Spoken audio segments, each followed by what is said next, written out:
BJP MP Etela Rajender మాట్లాడుతున్నారు. ఇప్పుడు live చూద్దాం. ఆక్యుపై చేసే ఆస్కారం ఉన్నది. ఇప్పటికే చాలా దిక్కులు ఆక్యుపై చేసిండ్రు. అట్లాంటి వాళ్ళే ఆక్యుపై చేసుకోకుండా మీరు నిజమైన లబ్ధిదారులకు, నిజమైన పేదలకు ఈ డబుల్ బెడ్ పంచాలని చెప్పి కూడా నేను డిమాండ్ చేస్తా ఉన్నా. అట్లనే దీంట్లో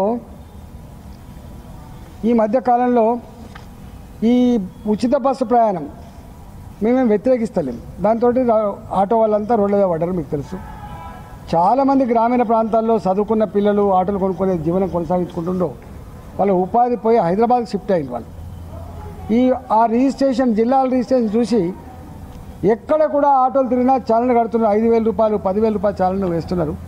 మేము అడుగుతున్నాం, మీరు ఆటో కలిగిన వాళ్లకు, ఆటో డ్రైవర్లకు నెలకు ఒక 1,000 రూపాయలు చొప్పున 12,000 రూపాయలు ఇస్తా అని చెప్పిన సంవత్సరానికి అది ఇచ్చుడు దేవుడెరుగు. కానీ ఆటోల మీద చలనలు రాసి ఫైన్లు వేసి వేధించే పద్ధతి ఆపాలని చెప్పి డిమాండ్ చేస్తున్నాం. ఈ మధ్యకాలంలో మేము చూస్తున్నాం విపరీతమైన ట్రాఫిక్ జాములు. అసలు ఇంటికి అంతకుముందు అర్ధగంటలో చేరేటువంటి ఒక ప్యాసింజర్, ఒక మనిషి ఇవాళ గంటన్నర 2 గంటలు అవుతుంది. ఆఫీసులలో టైం గడపడం కంటే కూడా రోడ్ల మీద అలసిపోయిందే ఎక్కువైపోయింది. కాబట్టి ఇవాళ దాంట్లో పుండు మీద కారం చల్లినట్టుగా ఇవాళ పోలీసు వాళ్ళు మళ్ళా చెక్ పోస్టులు పెట్టి చెక్ చేస్తూ ఉంటారు. చెక్ చేసి ప్రతి 2 వీలర్ వాళ్ళకు, ఆటో వాళ్లకు, ట్రాలీ ఆటోలకు, డీసీఎంలకు రకరకాల ఫైన్లు. ఇంకా దారుణం ఏంటంటే మొన్న ఒకరు కంప్లైంట్ ఇస్తున్నారు, ఈ వాళ్ళకు నంబర్ ప్లేట్ మీద చిన్నదేదైనా ఎక్కడైనా బురద పడ్డా లేదా రంగు పోయినా దాని మీద కూడా ఫైన్ వేస్తారు. వాళ్ళకు పోలీసు వాళ్ళకు మీరు నెలకు గింత కలెక్షన్ చేయాలని చెప్పి వాళ్ళు టార్గెట్ పెట్టినట్టున్నది. దాంతో పాపం 2 వీలర్ వాళ్ళు, ఆటో వాళ్ళు, ట్రాలీ వాళ్ళు, డీసీఎంల వాళ్ళు, కార్ల వాళ్ళు నానా యాతన పడుతున్నారు. అసలు శాపనాదాలు పెడుతున్నారు. నేను ఇంకొక విషయాన్ని ముఖ్యమంత్రి దృష్టికి తీసుకొస్తున్నా. అంతకుముందు కేసీఆర్ గారు ముఖ్యమంత్రి ఉన్నప్పుడు ఫామ్ హౌస్కి పోతున్నప్పుడు మొత్తం దారిలో ఉన్నటువంటి కూరగాయలు అమ్ముకుంటోళ్ళు, పంక్చర్ దుకాణపోళ్ళు, పండ్లు అమ్ముకుంటోళ్ళు, మక్కగంగులు అమ్ముకుంటోళ్ళు వారి వచ్చిపోయే రోజు ఒక 4 గంటల ముందు వచ్చినప్పుడు, ఒక 4 గంటల ముందు పోయేటప్పుడు మొత్తం అన్నీ తీసి పక్క పెట్టేది, తిట్టుకునేది. ముఖ్యమంత్రి గారు ఇటు వస్తే మేము సంతోషపడాలి, కానీ ముఖ్యమంత్రి గారు వస్తే మాకు శాపం. ఇవాళ కూడా మళ్ళీ నేను రాత్రి ఒక పెళ్ళి పోయినా, వారు కూడా పెళ్ళికి వచ్చింది. నేను రోడ్డు దిగిన, ఏది రింగ్ రోడ్ దిగి శంషాబాద్లో ఎంటర్ కావాలంటే 35 నిమిషాలు ఆపింది మమ్మల్ని. 35 నిమిషాలు ఆపింది. 35 నిమిషాలు. ముఖ్యమంత్రి గారేమో మేము పోతున్నప్పుడు ఆరుబడ్డలెక్కర్లేదు, మునుపటి ముఖ్యమంత్రి లాగా డాబు దర్పం లేదు నాకు అని చెప్తున్నారు. కానీ ముఖ్యమంత్రి గారు ఎక్కడికి పోయినా కూడా 30 నిమిషాలు 40 నిమిషాలు అసలే ట్రాఫిక్ జాములలో చచ్చిపోయే జనానికి ముఖ్యమంత్రి గారి ప్రయాణం ఏదైతే ఉందో అదొక శాపంగా మారిపోయేటువంటి ఆస్కారం ఉంది. కాబట్టి ముఖ్యమంత్రి గారు దీని మీద రివ్యూ చేసుకోమని చెప్పి కోరుతున్నాం. మీ దృష్టికి ఇది వచ్చిందో లేదో తెలియదు, కానీ మీరు దీన్ని రివ్యూ చేసుకోమని మాత్రం నేను చెప్పదలుచుకున్నాను. అట్లనే ఈ హైడ్రా మీద కొంతమంది ఇప్పుడు కూడా మాట్లాడుతున్నారు. మేము హైడ్రా మంచి పని చేస్తే మేమేం వ్యతిరేకించట్లేదు.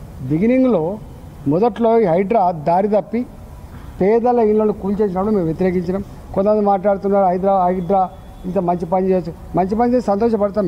మేమే ఇస్తున్నాం కొన్ని కాంప్లైంట్. ఇప్పుడు అనేక దిక్కుల ఇప్పటికి కూడా పార్కుల జాగాలు ఆక్రమించుకుంటాను, అనేక దిక్కుల గవర్నమెంట్ స్థలాలు ఆక్రమించుకుంటాను.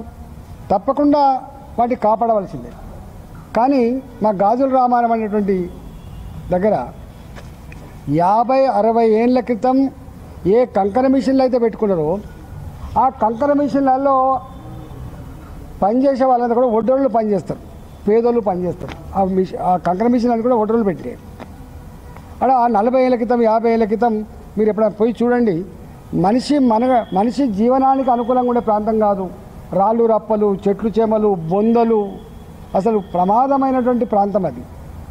వాళ్ళు 4 ఎకరాల్లో 5 ఎకరాల్లో ఒక 200 గుడిసెలో 300 గుడిసెలో 30 గజాలలో 60 గజాలు కట్టుకుంటే దాన్ని కూల్చేసి మేము 15,000 కోట్ల రూపాయల భూములు కాపాడినామని చెప్పి వాళ్ళు ప్రకటించుకున్నారంటే ఇంతకంటే సిగ్గుమాలితనం ఇంకేముంటే చెప్పండి.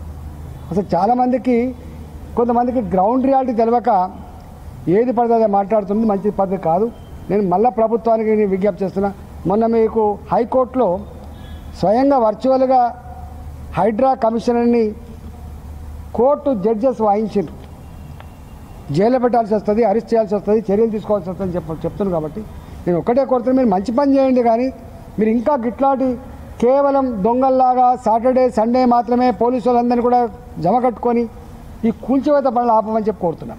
వాళ్ళకి నోటీస్ ఇవ్వు, వాళ్ళకి అవకాశం ఇవ్వు. ప్రజాస్వామ్యంలో కోర్టులకు అంతా అనాలోచితంగా ఎట్లా స్టేలు ఇస్తాయి చెప్పండి? ఇస్తాయా? అంటే మీకు కోర్టుల మీద నమ్మకం లేదా? చట్టాల మీద నమ్మకం లేదా మీకు?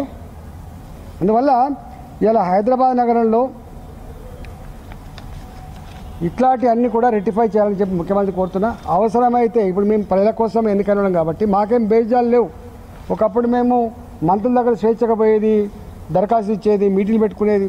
ముఖ్యమంత్రి గారిని కూడా ఎవ్రీ డే సాయంత్రం 3 గంటల నుంచి 5 గంటల వరకు ప్రతి ముఖ్యమంత్రి ఇది ప్రజల విజిటింగ్ అవర్స్గా పెట్టుకునేది. మరి ముఖ్యమంత్రి పెట్టుకునేది లేదు కానీ అవసరమైతే మేము ముఖ్యమంత్రి గారికి ఇవన్నీ పంపించే ప్రయత్నం చేస్తాం. లేని పక్షంలో మేమే ముఖ్యమంత్రి గారి కార్యాలయానికి పోయి ఈ సమస్యలన్నింటి మీద కూడా మేము వివరించేటువంటి ప్రయత్నం చేస్తామని చెప్పి ఈ సందర్భంగా నేను తెలియజేస్తా ఉన్నాను.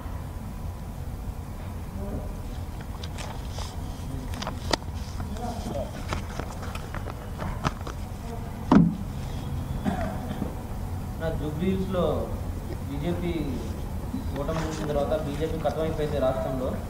బీజేపీకి ఆస్కారం లేదు, బీఆర్ఎస్ ప్రత్యామ్నాయం అంటూ బీఆర్ఎస్ మాట్లాడుతుంది. నేను మొట్టమొదటిగా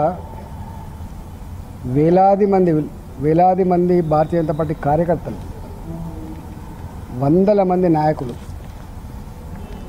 ఇది వాళ్ళ భవిష్యత్ సంబంధించిన సమస్య. గెలిచినా ఓడినా అధికారం ఉన్నా లేకపోయినా 45 ఏళ్ళుగా నిరంతరంగా జెండా పట్టుకొని ప్రజల పక్షాన్ని నిలిచినటువంటి పార్టీ